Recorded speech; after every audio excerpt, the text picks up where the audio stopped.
Mike, turn your games down. Hi, we're doing a mini episode of Games My Mom Found. I am Mike Albertin, and who's delivering the mail with me tonight? It is Christopher Dickerson from Pretentious Nerds coming in to talk about Lake with you. Welcome. And I'm Lucas Miller, or Luke, whatever.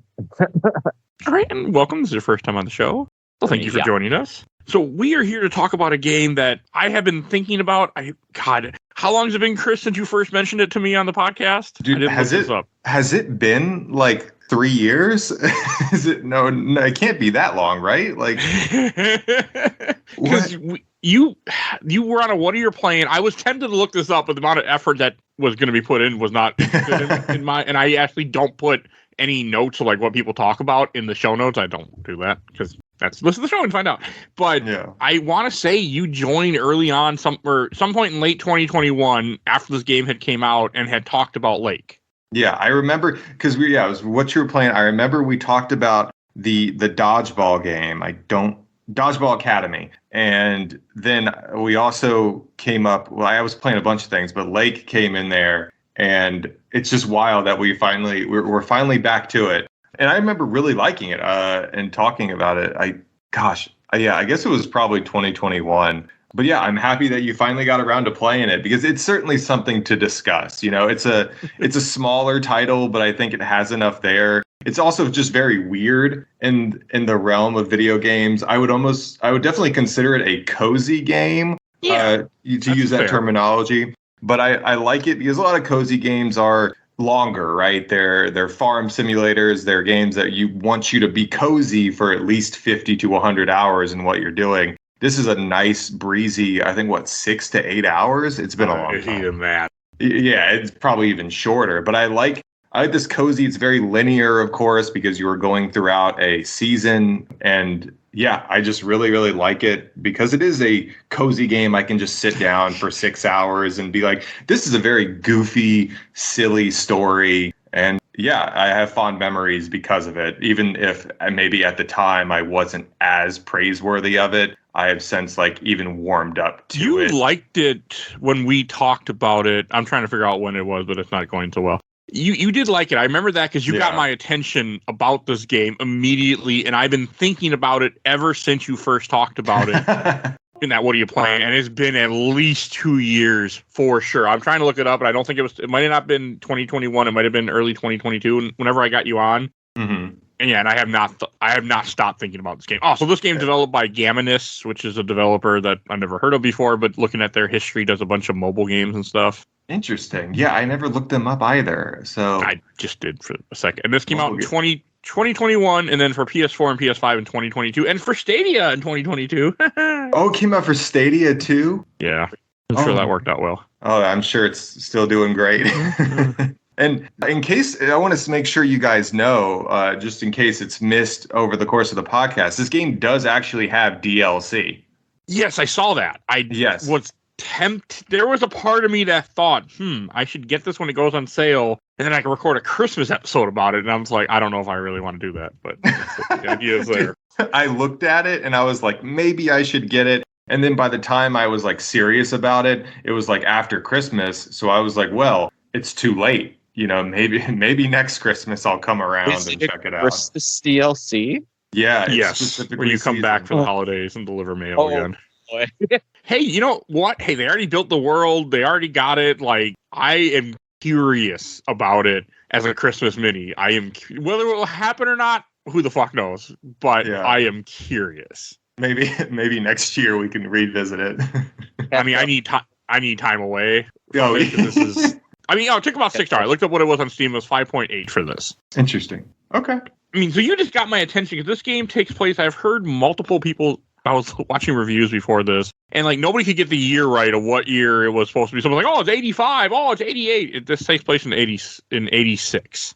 Interesting. I didn't know that they gave a hard date. Yeah, they do. It's September 1st, 1986 is when she returned to her hometown of Providence Oaks in what state was this? Oregon, I think.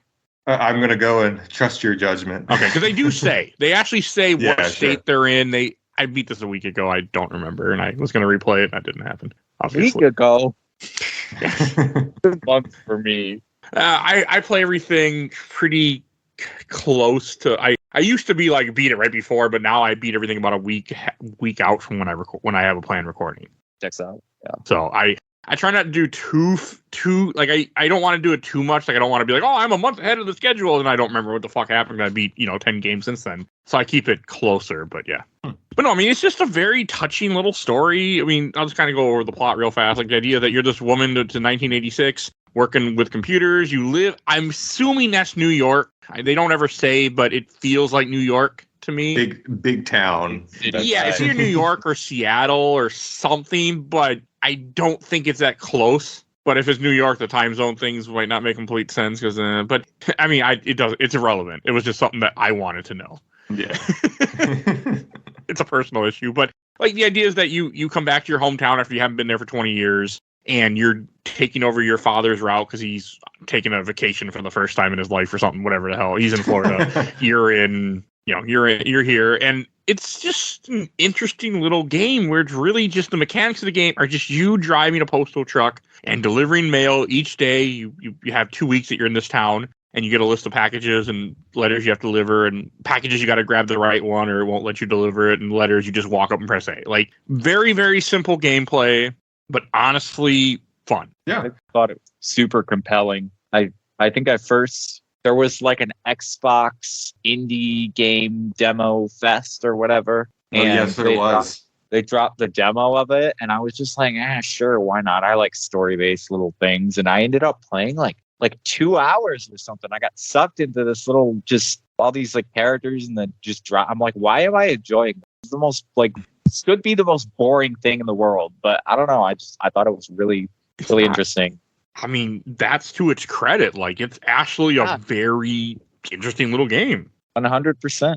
Sorry, yeah. I think the characters, what makes part of the reason the game is so compelling is, in effect, obviously its characters. They are, I think, as like, generally games that are a lower budget, they'll have like stiff like cutscenes. But with effect, these stiff cutscenes, the characters are so, I don't want to say charming in their own way. They each have their own wild personalities, and I think the wacky voice acting kind of lends into like the charm a lot. Oh, yeah. I do not remember the characters at all. That's fine. But I think Meredith is the main character. Yes, there's Meredith. Yes. That's all that really matters. The rest are just kind of like, we can just say they're professional. I don't even know what the hell their names are, and I just beat this game a little bit ago. Like, it's irrelevant. I mean, you have Lumberjack Guy. You have Video Store Girl. She was the best. They're all just so like extra and extravagant and just wild. And it's like every time it makes you want to go back with them and learn and like talk to them more. I was just like, every time I drove out to the Lumberjacks route, it's like it was exciting because just like, what wild thing is he going to talk about this time? And he's just like goes on to the politics of Providence Oaks. And doesn't he run for an office or something? No, he ends up his storyline is to put out a radio message to tell people to complain about apartments. Oh, that's right. Yeah. That's right. So I forgot.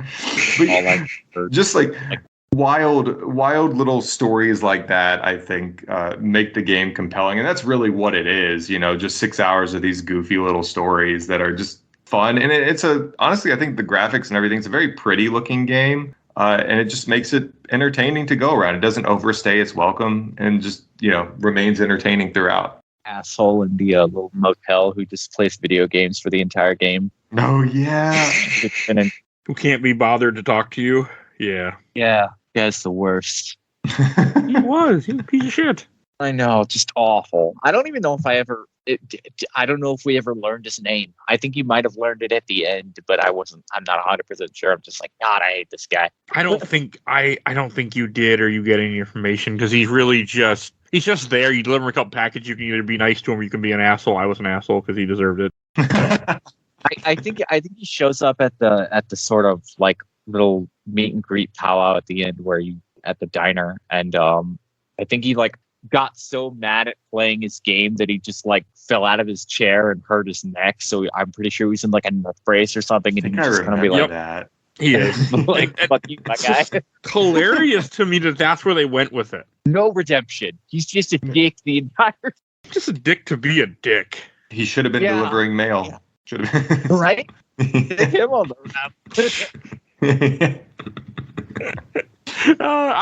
but I mean, that's what makes this game, so charming is the people that you visit. Like, I mean, the concept of it is really, just driving around. And like when you first talked about this, I'm like, people make this joke when I was posting about when I played it. Oh, like, they're like, oh, it's a Hallmark game. And I'm like, so I was kind of going to think a Hallmark movie, but my ending did not fit a Hallmark movie. At least not in '86. I can tell you that for sure. What was your ending? If we want to get into that now. Not yet, but I will. Not yet. Okay. Yeah, that's definitely a discussion. But I mean, it's definitely not '86, and I did not get a Hallmark '86 movie ending. That's if Hallmark was even around '86, that's for sure, or '90 Hallmark. I can tell you that for sure.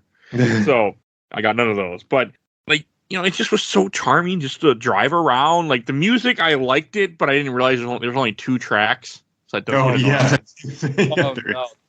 My witchcraft. I did like that song, but I'm like, I want to hear something else now. Oh my God, my friends and I will still just like bring it up in our group chat. We'll just be like, my witchcraft. It was funny. Oh Jesus! Like it actually was really funny when I just hear it randomly, and I'm just like, I tried to turn off the music a couple points. I'm like, I don't want the music. I don't want to hear this song again. God, I think of like, would this be a good description of it? I think maybe is Providence Oaks, the place it takes, the setting of the game. Would it be accurate to say it's like imagine Twin Peaks if nothing went wrong? I mean, yeah. Like if everything was happy and it was just a cozy town. Like I haven't watched enough Twin Peaks, but like, yeah, I guess. I mean, it's just the idea of a town in the northwest, part of the states in the late '80s. Like it's just a calmer pipe. The idea is that we haven't really like built up as much as what we are now in 2024. Like as a country, like it's just cool. I mean, there's still small towns out there. I drove up to northern Minnesota last year. I went to a town called Grand Marais. Somebody out there might get that. And like, it's just a little town not that far from about 2 hours away from the border of Canada. Like, and it's just, I remember there was a bait shop, there was a donut shop, and there wasn't much else. And a couple of restaurants maybe. And it was just like one of those things where I'm just like, this is interesting. I remember I actually have a magnet. I bought a magnet from a place that world's best donuts. Are they? No, never good, but but like it was just interesting. Like this is, and so that's kind of like small towns are still like that in 2024. I should say. Like it hasn't really like when you get far enough out there, it's still there. Yeah, small town, but it's that idea of like this. I mean, in a lot of towns, it's probably harder to find now, obviously, given the technology and everything. But it's like this Providence Oaks is a place that's really not touched by a lot of modern sensibilities. Like they have, stores and everything, I guess, that's kind of like maybe as modern as they get, but it's still a place that's more, tucked away.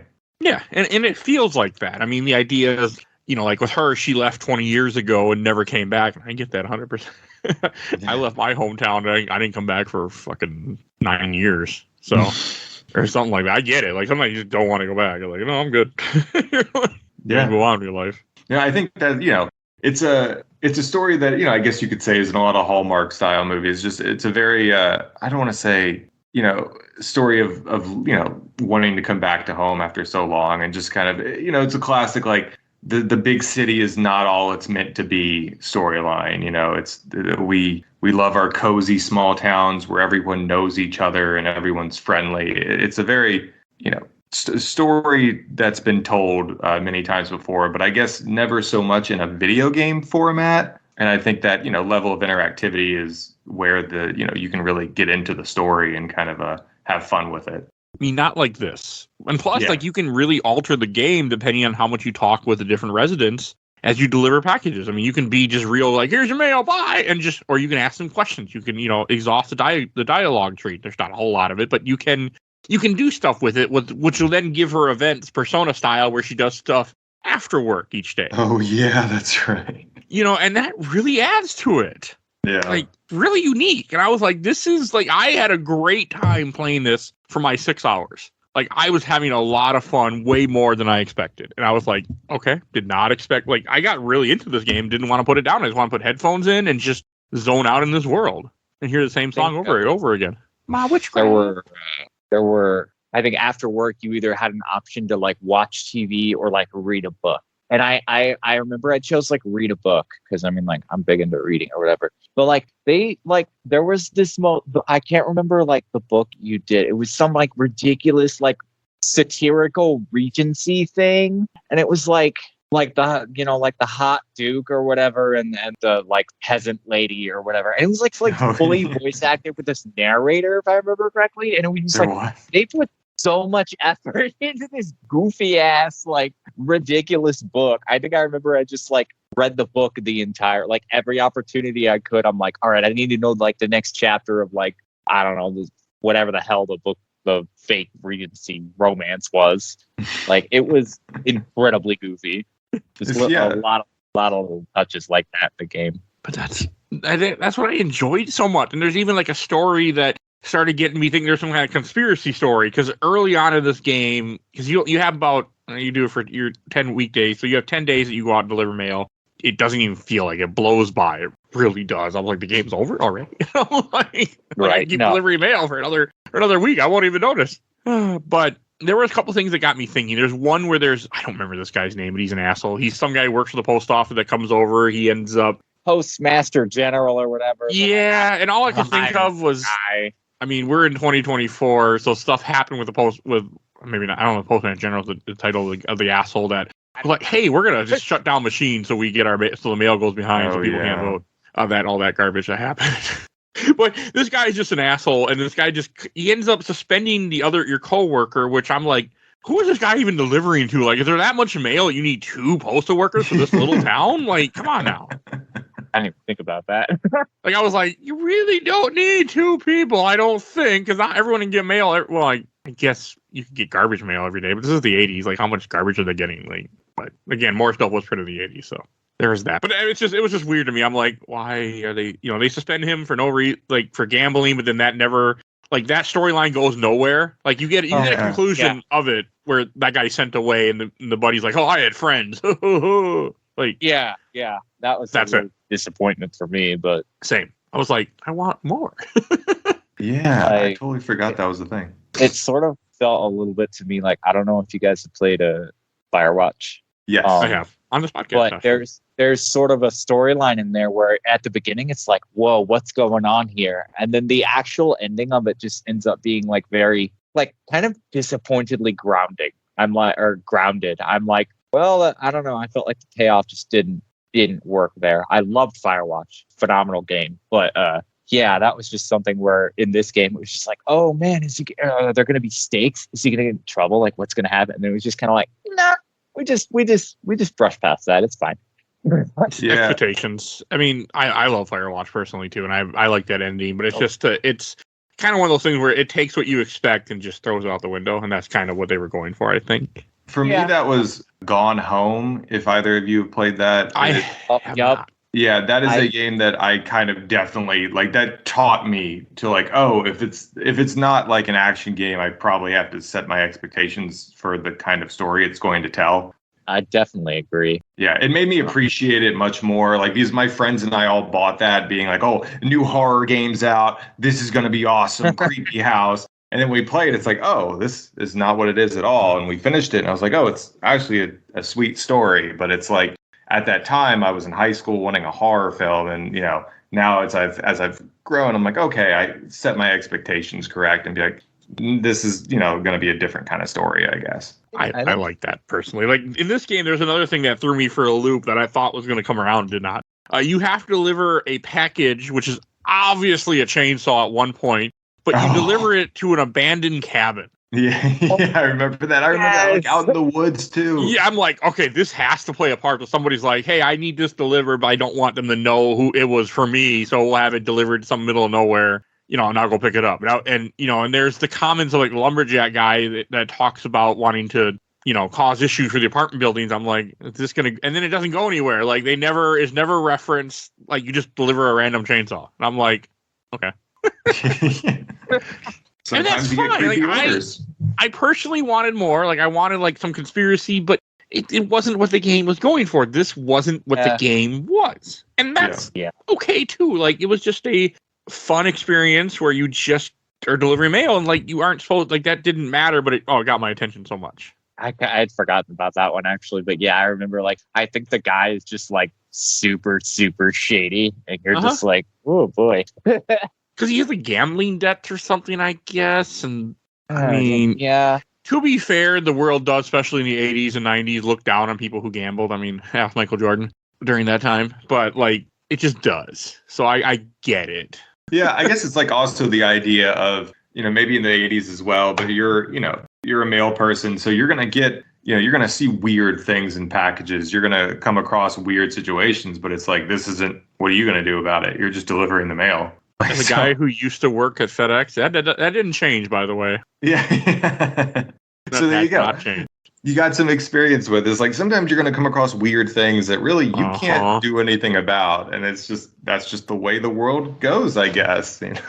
Yeah, I mean, yeah, you get weird shit that people want to ship out, and you'll get things that you can't ship. I once had somebody want to ship ashes, which you can't legally ship, by the way. All right, well, good to know. I'll write that down. So you just don't tell them what's in the box. If that's what you want to do. They don't need, because if you tell them, they're like, nope, gotta go buy. But yeah, people ship it. You can ship a lot of stuff. You just don't tell them what it is sometimes. Yeah, that's fair. Yeah, you could ship anything if you want. If you just tell them it's something else, I guess. Liquor is the one thing where they'll catch it because they're like, this feels like a liquid. But other than that, yeah, you're okay. Speak from experience, from just knowing the post. But yeah, no, I mean, people ship weird stuff because, again, it can be anonymous. The idea that it's a lot more anonymous. People aren't going to notice that matter. Just a guy packing your box at some warehouse who could give a shit. And the person delivering it might realize, I know what this is. But other than that, like it's not something that matters. Mm-hmm. Yeah. But yeah, that's a lot for people. It leads to this game's charm, of course, just with how, how weird can it get? How, maybe, I don't know if there's, other than Paperboy, I can't think of a other mailman game. Like, I'm sure there is one, of course, but it's like, I mean, Paperboy. like Death Stranding, it's like I can't think of stuff where you really like your whole game is just delivering packages. I'm sure there's other stuff, but nothing's coming to mind. Yeah, I guess this game that kind of is so, it's just in its own genre in a way, its own weirdness, and it's a game that, like, I don't know, I'll probably never play a game like it again. In terms of driving around delivering things and talking to weirdos. I appreciate that. It's something that I'll always have fond memories of because it is so unique in its own way. And it's like, I don't know. It's just a very fun little charming game. I mean, again, you talking about it in 2022 or 2023, early 23, whenever the hell 21 or early 22, you got me not to stop thinking about this game for years. I actually was excited and got it in either a Humble Bundle or a Fanatical Bundle. I got it cheap. I also gave away a code at some point on the show too, because I was excited for people like, hey, like try this out. Like I heard good things about it, and I keep thinking about it, but I haven't gotten around to it. I remember I don't typically post on Facebook, even in groups or anything, but I had ended up making a post about it because I was like, this was a game that just it surprised me. I was like I didn't know what to expect, and I kind of like took me by surprise how much I really did enjoy it. And yeah, there's just a lot of charming, like you guys said, it's very cozy, very charming. I think it's definitely worth like a playthrough. At least like I didn't even put podcasts on during this game because I just wanted to hear the ambience. That's not like me, by the way.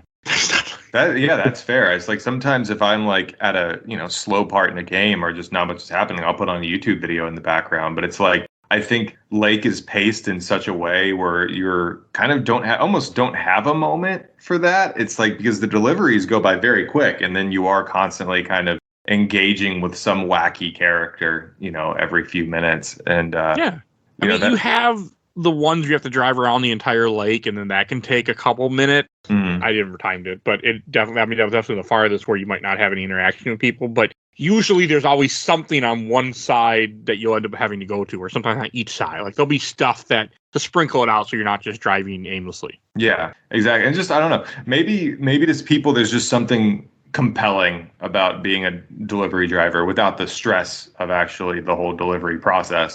Just, taking people their mail. Hey, driving around sometimes is not terrible. I've done driving jobs. I mean, I did a job where I drove around the Mall of America and sucked up garbage. No, that was not fun. But I had a vacuum truck. But like, it can be sometimes just kind of relaxing if you like driving, just to drive and like you just have a task. Yeah. You just complete said task. and as long as it's timed out right, like you're not like rushing yourself or feel like, oh, I gotta like, like example, like in this game when you walk, like I was watching a review and they complained about the walking speed because she walks so slow, and if you hold down the right trigger to walk faster, it's a little bit faster, but not much. But that's the point of the game. It's not a game to rush through. It's not an action game. It's not like, oh, I'm getting chased, gotta go run faster, they don't shoot me. Like, it's not that type of game. You're a mailman who's just doing a job for your father, and you don't give a shit. At the same point, you're like, I'm not gonna run. I'm just gonna like, I don't care. Yeah, and it's like you're never walking that much, right? You're generally just walking to deliver your package, And I don't know, there's something cozy about that. You're not gonna run with a package in your hand. It would just kind of misplace the vibes almost if you're just trying to rush to do something. I can say FedEx and UPS would appreciate it if you did and didn't drop it and ran to every house. I can tell you that based on what I know about those companies, they would appreciate it as long as you didn't get hurt and everything got delivered faster. They'd be okay. Yeah, oh yeah, certainly. But no, this is a different thing. This is the 80s. Let's try to pretend it's cozier. I mean, it was for some people. I mean, the country was in better states in the 80s this time than like we're all around. I'm assuming you're around the same age. I'm 36. Like we grew up, like it's a different world than what it was. Like the way that people look at life in the 80s compared to the way we look at the financial situation of this country of America is completely different. So that's right. I'm 28 now, so I was born in 95. Okay. So yeah. But yeah, I mean, we're all in the same kind of bucket. Like, yeah. We're not exactly. Oh, not myself. So yeah, it's funny you guys talk about drive. I actually can't drive. I have just real bad anxiety about it because I just feel like I'm in a death box surrounded by other death boxes. You're not wrong. So so this game was a nice fantasy fulfillment. Just get to drive around. Got to live that experience with the same two songs playing on the radio. Very very realistic there. There you go. Yeah. Hey, but at least they have an in-game reason, which I appreciate. That the DJ you find later who's broadcasting this outside of his barn. Like again, this is accurate for the 80s. The barn. Nice touch. This is completely accurate. As a guy, my dad is huge into like amateur radio stuff and things like that. He always was. And he loved getting signals, especially at this time. This would not be something weird if somebody's just like, fuck it, I'm going to broadcast. And like, you could, because there were less stations, there was less, so nobody's going to pay attention and notice what you're doing or care. Like there were what they used to call pirate radio stations, where somebody would just start up a station randomly, only run it for so long before they got caught, and just play music they wanted to play and then disappear off it. Like that was a thing growing up. I remember that every so often. In the 90s, it feels like so long ago, but it feels like not as long ago, but it is a long time ago, actually, at this point, like 30 years. But I remember in the early 90s, or maybe like my dad we'd be driving, he'd be like, oh, this station isn't real. It's just some guy, like a pirate station, he called. That was when my first experience of the word pirate was radio stations where you're not supposed to be. So see, I never knew that. I didn't know that. I learned something new. But I heard about it, I've seen it before, obviously, but I never knew it was an actual thing that people did. Yeah, people would do it. I mean, I lived in the Milwaukee area, Milwaukee, Wisconsin, and people would do it every so often. Somebody would broadcast and just play the music they wanted to play over the air for a little bit. I mean, there'd be no talking because they're not like they don't want to get tracked or anything. You only could do it for a couple days. I think they eventually would figure out where you're at and come get you. So they would record, they'd be up there for maybe a day or two or a couple hours and they disappear and then come back eventually on a different, because there's stations that weren't as used, I guess. But yeah, no, it's a thing. So this fits into the time where to us, like, well, that's weird. So we're also in a time where anybody can just, go on the internet and make their own podcast if they want to, Oh yeah, shoot. Yeah, make their own radio station now too. It's online. Yeah. That's a little bit harder because they'll come after you for copyright. That's fair. But yeah, that's fair. You can. You make your own playlist on Spotify. Does that count? Yeah. But so I mean, it's a nice that they put an in-game reason when it's really just like we don't have the money to get more licenses for music or to pay somebody to write music and make music for this game, and that's fine. Yeah. I mean, I would appreciate it maybe a few more just like instrumentals or just something to not. But I did enjoy Witchcraft, so but I would appreciate a little bit else. But yeah, did he mention something about like, oh, he was going to get like new songs or something like that, or yes, he does. I remember he had mentioned something about like the low amount of tracks or something like that, but yeah, that was just that Witchcraft song.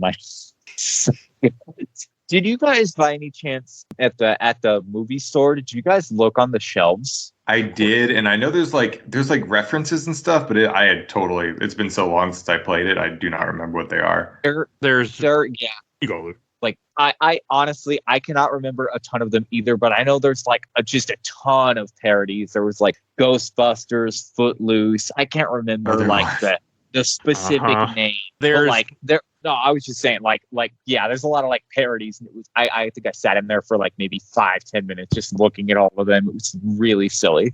There's The Maze, which is a reference to Labyrinth, which I caught immediately. It's on the side. Labyrinth is my wife's favorite movie, so I've seen that movie many times. I know that poster very well. And I was like, that's Labyrinth. Like, I sent her a picture. She's like, Labyrinth. I'm like, yep. Like, yeah. And they had Back to the Present, which is actually a better name than Back to the Future, considering what that movie happens. So, no, because you're not really going back to the future. They're going back to the present, what they're doing. That's fair. This is true. Back to their present. Like, it should be, yeah. So, but there's a bunch of other ones, too.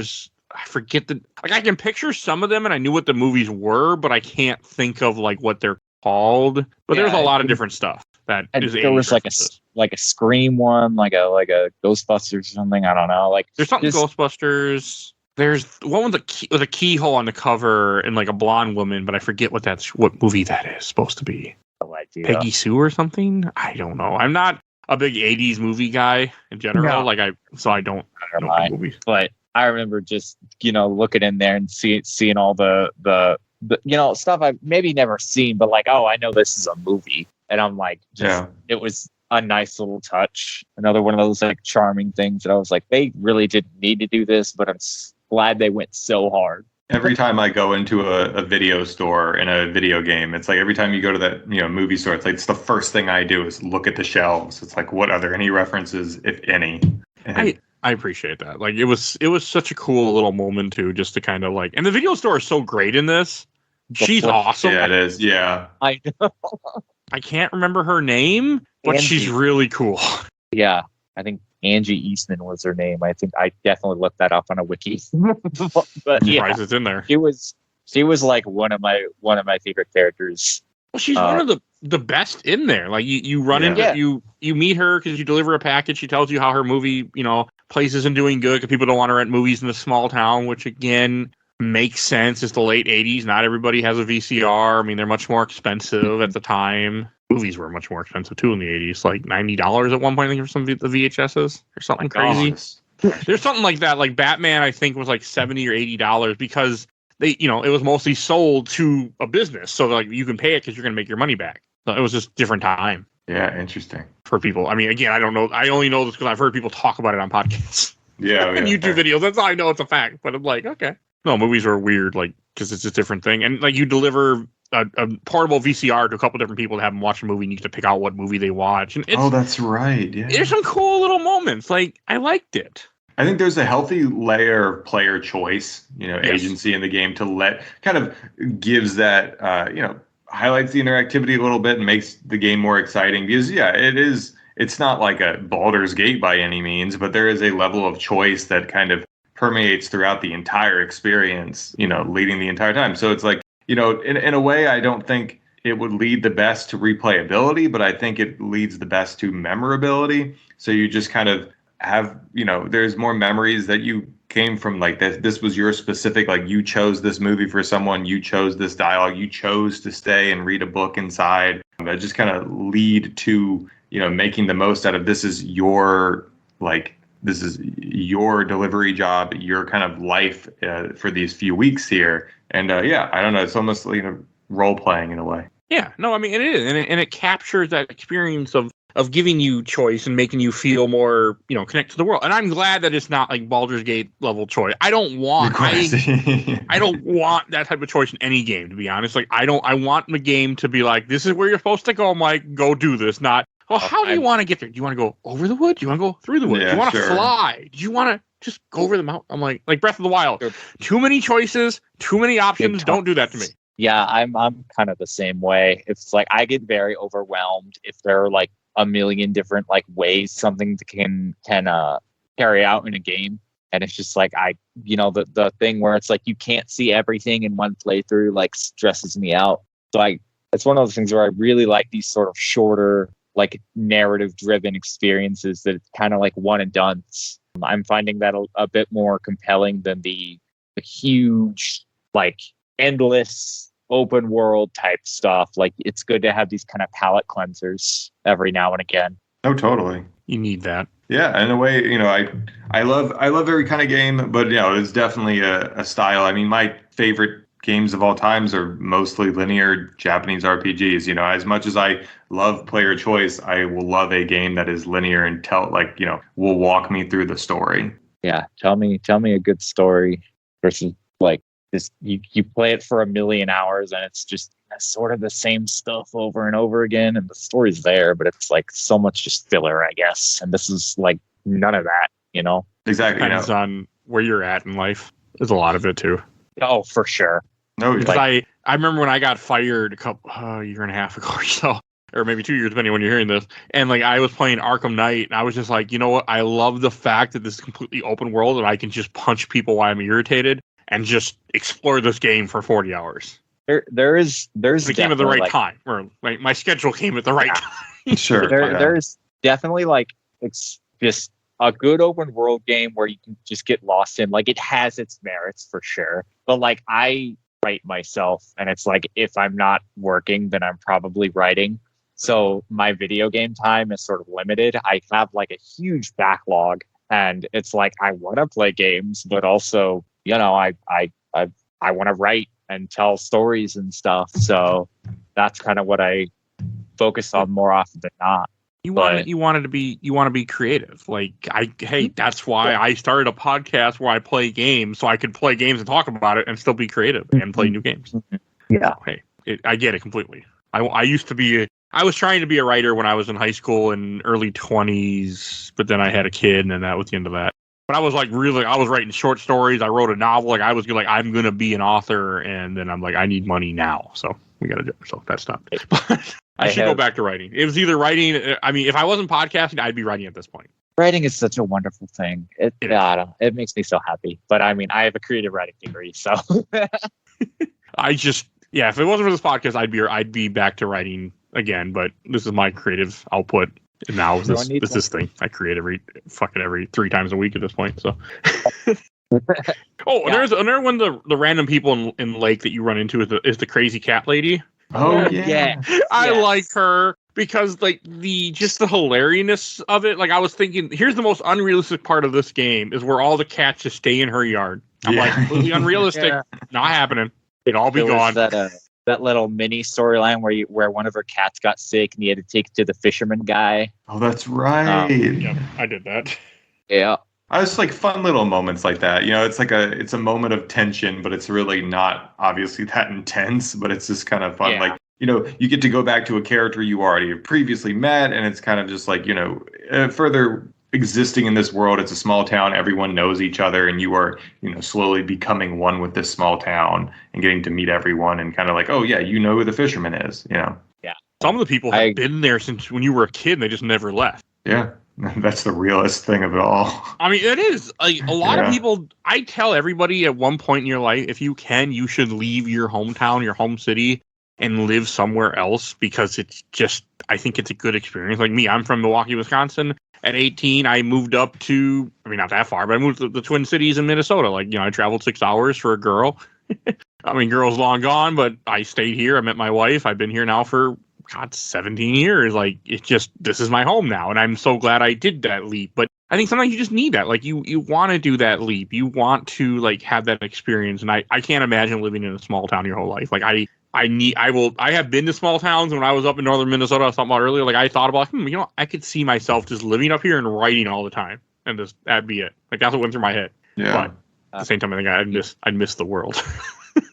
Yeah, my folks are from a pretty small town, about 5 hours south of me. I'm from Indiana, and I live up in Fort Wayne, which is a fairly big city. Not I don't know. It's got that kind of big city. But it's not a town of 200 people like Lake, so it's a big town. It's not a small town by any means. But especially for me, because I can't drive, kind of getting out is kind of hard for me. But I did sort of, I went to college maybe I mean, it wasn't far. It was like an hour 15, but at least, that experience of like living on my own and just kind of being away from like my parents and stuff was definitely like invaluable for me. Like, I do not love the student loan debt that I have from well, that's a different problem. That's not, but that's not your fault. I that's an institution. The experience of just, being on my own and just, learning to survive.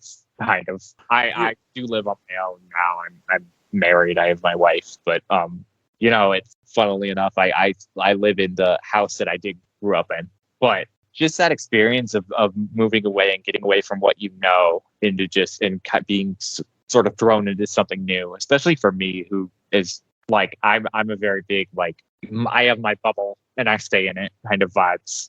But it was just. I don't want to get on too long, but it was just a good experience to get out there, 100%. Yeah, it is. It's. I think it's. And I think that's something that this game kind of talks about. Like, it shows like she sees one of her old best friends at one point, which we haven't talked about yet. Yeah.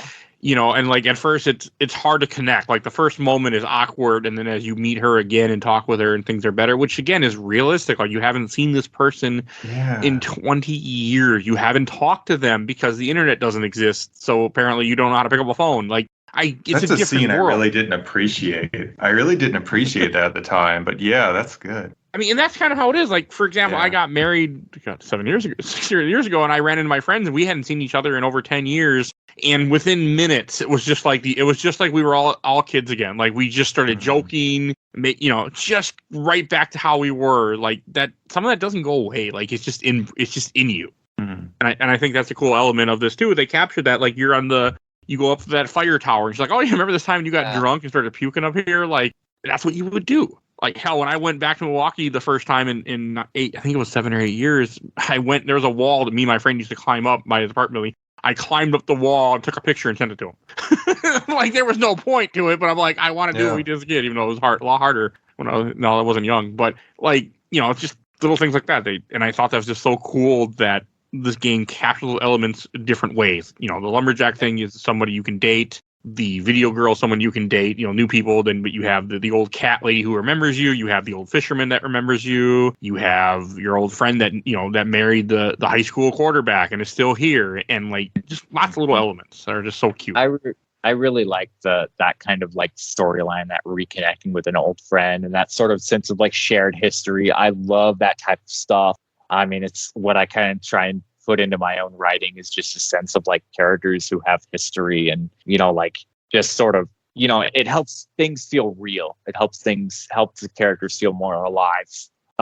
So I really enjoyed that little storyline, especially I think there was a little bit later on. I think there's sort of a part where she's trying to like do singing or something, do music, and you sort of can either help her like kind of grow in that aspect and kind of I think she had mentioned talking about like maybe getting out of town, and you can kind of help her along that way or maybe not. I mean, it's totally up to you whether you even want to like pursue a relationship with this old friend of yours again. I did myself.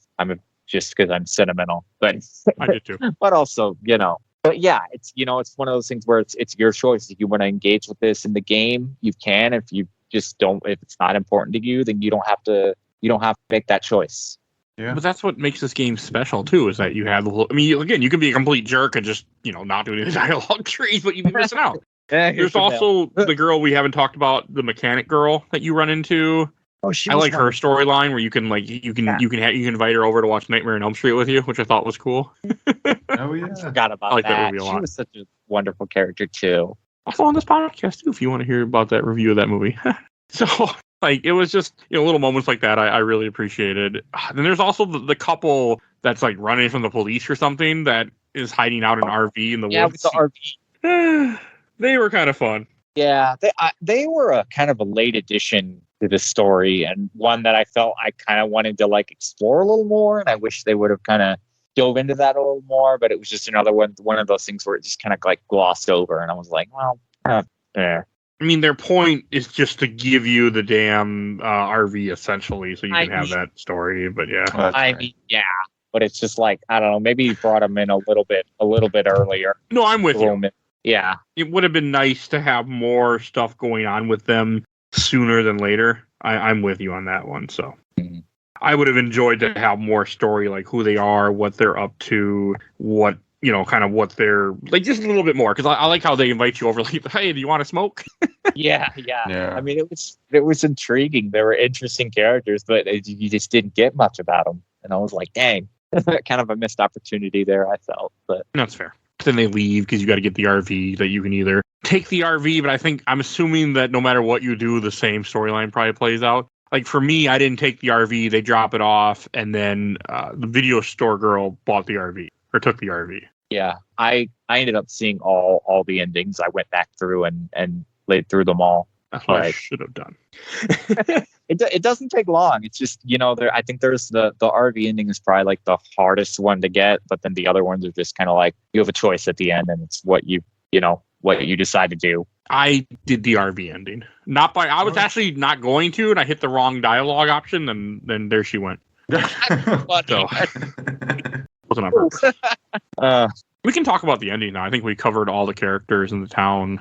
All right. So my ending I chose, if I get this right, I'm trying to remember, is to stay there. I think is, oh God, there's the ending, just to confirm, is there an ending where you can leave and then come back? Or is it no, because if you go back to New York or wherever the hell it is, we're going to say New York, the way the guy, because throughout, I forgot to mention, but throughout the time you're playing this game, he's sending you work to do, and he signed some big contract, and he's like, you're going to be a millionaire, but you got to work for me for the next 5 years. Oh, that's right. To be honest, fucking that's what I wanted to do. I'm like, take the fucking job, be the millionaire. If you want to leave after 5 years, fucking you're set. Like, you can do what I'm like, this is then the you 80s. can move like, back. Yeah. That's a whole lot of money in the 80s. Like, you're going to be okay. Like, it's not fun not to, to be like, hey, are you going to pay rent this month? Who knows? Like, that's not a fun experience. Like, you get the idea you don't have to go through that ever in your life. Take it. I think, I think that's what made me a little uncomfortable with the ending, because I remember I chose to stay and like take up the mail carrier position. But I was also like, well, I wish there was an option to work for 5 years, get filthy rich, and then come and live a peaceful life. That takes away from what the game's trying. Sure, yeah. It's just like thinking I that. think my canonical ending, I guess the first one I went for was the go back to the city ending. I was like, this guy, I don't know. I felt like I knew it was the vibes. It was like, it was push. It was like, what you're going for. It was like, stay here in the small town or get that money. Like, get that fucking money. Yeah. The game certainly wants you to pick a certain ending, right? It's like, did the game convince you after 6 hours to that like this town is better than New York? And it's like, yeah, probably, but it's like millions of dollars we're talking about. Right? It's like not a small amount of money. Yeah. No, it was a lot of money. No, yeah. It's like, I don't know, maybe if it was like, maybe like some, I don't know, like 50 or like $100,000 is like a nice kind of square number. That's not $1 million. Yeah. No, it's a crazy amount of money where you're like, you're going to be set for life if you do this for 5 years. And it's like, wasn't it sorry, like you were working on like a task keeping kind of app or something? Yes. You see it throughout the game here and there. Mm-hmm. But yeah, it was just wild. I think she'd be entitled to some anyway, because when the companies merge and she technically is an employee of the company, like I think by legally she would still get some money, royalties and stuff. Like there's with the merger and things, you get cuts when that stuff like that happens. I watch enough documentaries. Like there's something that will happen where you will get a cut of it just because that's how that works legally. Well, she can take that money and just stay in the cozy town of Providence. I wanted to ask the blonde, the video chick to come with me to go back to New York. So I didn't say no to her right away. The next thing I know, I was in the RV driving off with her. I'm like, that's not the ending I wanted. That was, no, I kind of agree there. Because I personally, like, I thought the video lady was way more interesting than the kind of just lumberjack on like the sad sack lumberjack who the entire town was trying to push you with. Like the diner lady was like, hey, you got a hot date night with the lumberjack. And I'm just like, I love water. and pancakes and no dessert. This is not my jam. This is not a date. Get out of here. But like she's trying. Yeah, he was trying real hard. Everyone was trying real hard. No, I was not about it. The ending with the video store lady, it was not my preferred thing. I'm just like, well, what are you? So you just kind of, you're gonna live in this RV and just not like, how are you gonna make money? Like, what the fuck are you gonna do, ladies? I don't know. Like, you know, there's stability there's guaranteed stability with the New York thing. There's like the cozy, maybe it's not as stable, kind of like not as secure, you know, money. You mean the gambling lumberjack? Yeah, probably not that safe. Like, hey, honey, I look at all the royalty money we got. We got $100,000. Oh, you did? I put $100,000 on the Broncos. Like, yeah. I mean, just like not really like romantically. I just mean like financially for you as a character, as like merit. There's like your $1 million at your New York job. There's the like, sure, you're gonna get some money with the mail thing. And then you can just be like, fuck it, and go on an RV trip to who the fuck knows? I'm like, what? I don't know. We all think about it too grounded. We think about it too realistically. It's like, yeah. You know, maybe that's the game is like, hey, do you want to travel the world? Do you want to just stay in a cozy town, or do you want to go back to the sad city? And I'm just like, well, I just want to be happy. So that, and generally being content and stable requires an income. And so we're just, you know, let's get our income first. They don't want you to think about that in the 80s. No, exactly. They don't want you to think about that. Yeah, looking at it with that, through that lens, I felt very like binary is sort of a thing that I just like. That even the kind of gray area, the third option, I was just like, this isn't like, no, that's not like, doesn't make sense to me, I guess. Or if you think about it like logically, just sort of like, I don't know, it wasn't the best move in my opinion. No, I was thinking the same thing. I'm like, I didn't want to run away in the RV with her. I mean, I think it's cute, like that you can do that, that this game gives you the option to. And again, because this came out in 2022, like, I like that that's there, or no, 2021 or 22, depending on what system. But I really appreciate it. But I was thinking to myself, like, this is the 80s. They are not going to have a good life. The 80s are not going to be respectful of who they are. And it's always going to be, well, this is my roommate. This is my friend. Like, that's as far, you can't, it's the 80s. Yeah. So, I was just thinking, like, again, I was looking more into it than the game wanted you to. I was like, things that, you know, we are not nice, and well, we're still not nice at times as a people, like, to that. Like, people are stupid. Like, I mean, it's a lot less than what it was. I mean, compared to, like, I remember the 90s. I remember the early 2000s growing up and the dumb shit that I would say thinking it's funny that I would never repeat again. Like, you know, like, I grew up, but it's like, society was not nice. Like, so, I don't know. I just went through my head. The crushing reality of the real world, like, dampens the, you know, fantasy ending that we all want. Like, that the Hallmark ending. Yeah.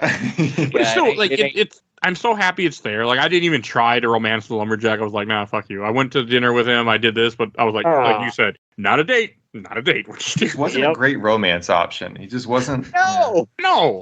But it's the Hallmark.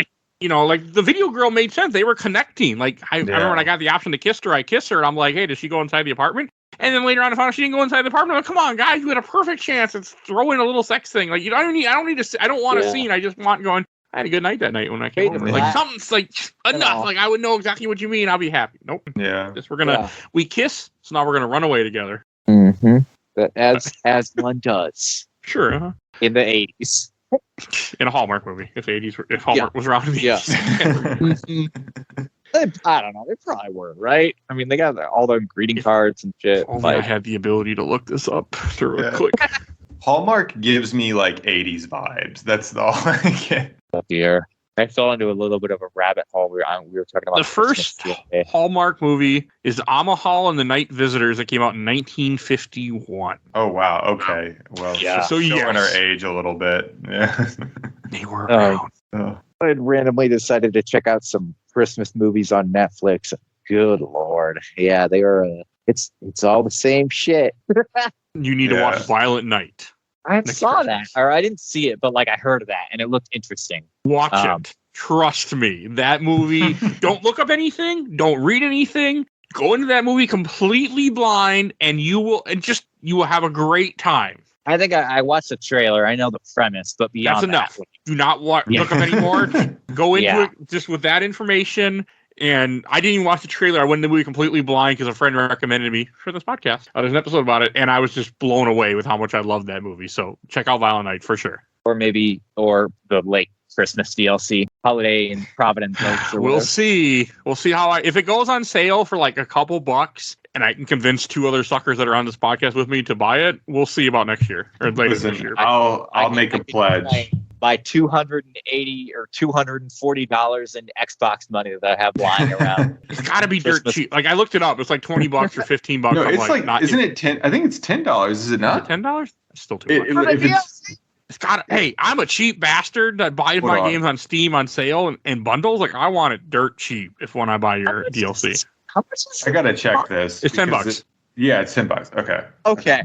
So I will if they drop it down to 5 or under on a sale.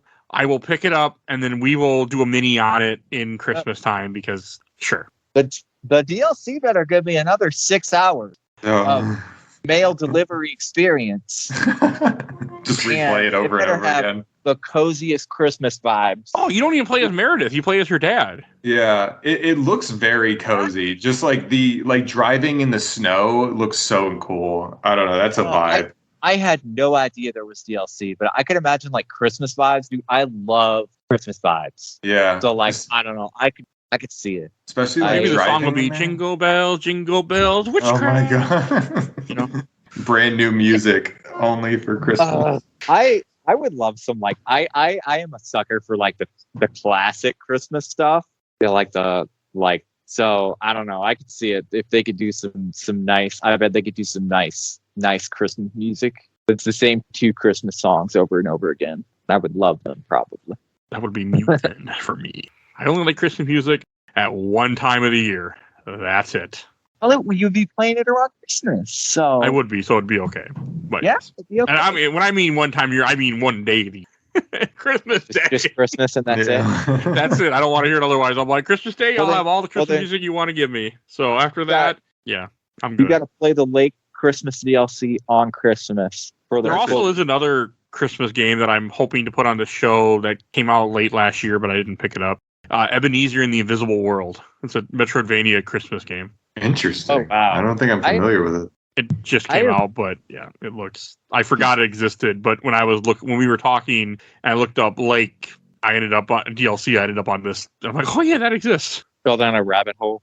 Mm-hmm. Somehow you ended up on Ebenezer. I always try to look up because I like to do one Christmas game or one full Christmas episode every year for this show, and I do a few other Christmas things like right before Christmas, and that's it. So yeah, and we did Cthulhu Saves Christmas one year.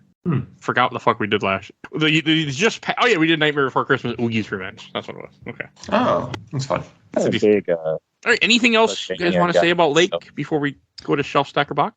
I don't know. I think it's a great game. I think everyone, I don't know, especially like I'll go back to how I started. There's a lot of cozy games out there, and a lot of cozy games ask for a lot of your time. And, that's not always completely intuitive. The length of this game and the overall enjoyment and pacing is really, really strong. And I think that's why more people should play Lake and more people should check it out. Even if it's like, you want a few hours to relax and play something different, it's totally worth it.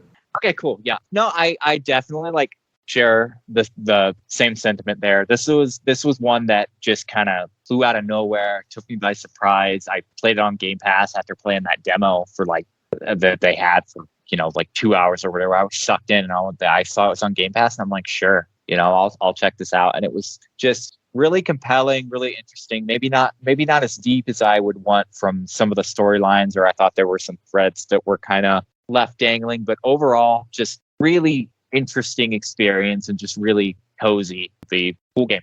All right, we'll go to Shelf Stacker Box. Shelf being something you really like, Stack being something you enjoyed, just didn't love it, and Box being something you disliked. And I'll go first. I'm going to put this in the shelf. I was excited to play this game, and it met my expectations. I had a great time. It was we've already said a few times. It was a cozy game. It was nice. I couldn't stop playing it for 6 hours. I beat it in a day, I think. It was fast. I just couldn't put it down. I just had to get through it, and I had a great time. I'm so glad I finally played it. Thanks to you, convinced me and talked about it years ago. I finally did it. So hey, all right, better late than never. Agreed. And what about and play it on the Steam Deck also, which was a great little experience because it was portable. And what about you, Chris? Yeah, I'll shelf this one. It's great. You know, like I already just said, incredible game. You know, I just play it.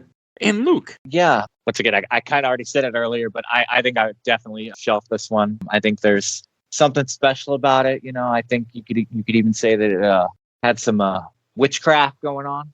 But sorry, joke. But no, definitely just a fun, cozy little game. I think definitely people should definitely give it a shot. Right. And Chris, where can people find you at? I am at Pretentious Nerds on YouTube. You know, I just type that into YouTube and it comes up. It's cool. I like that. I have been putting out videos more recently. There's tons of games coming out January and February. I've done some impressions of demos. Recently, I touched the Devil May Cry mobile game. It's a video game, unfortunately. But hey, I've played too many games this week, so I want to make some videos about those. But the video I want to push is my favorite games of last year.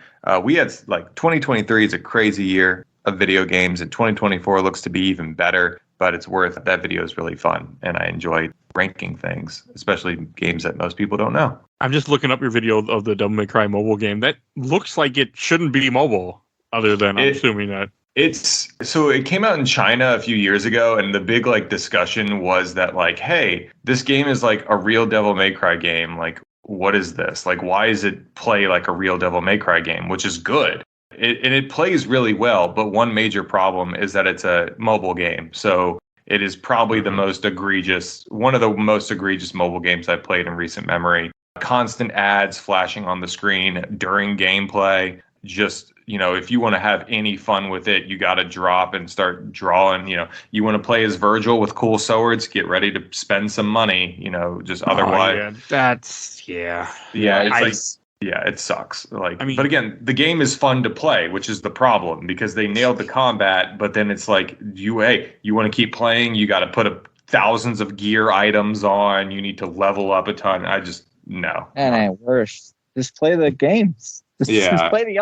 It's mobile games for you. It's just what they do. It's just how they make their money. I play Marvel Snap, and Marvel Snap gets anywhere from $10 to $30 a month out of me. So at least Marvel Snap is good. That's the one thing I'll say. I've gotten sucked into them before in mobile games. Some gacha games for me. Marvel Snap, thankfully, isn't a gacha game.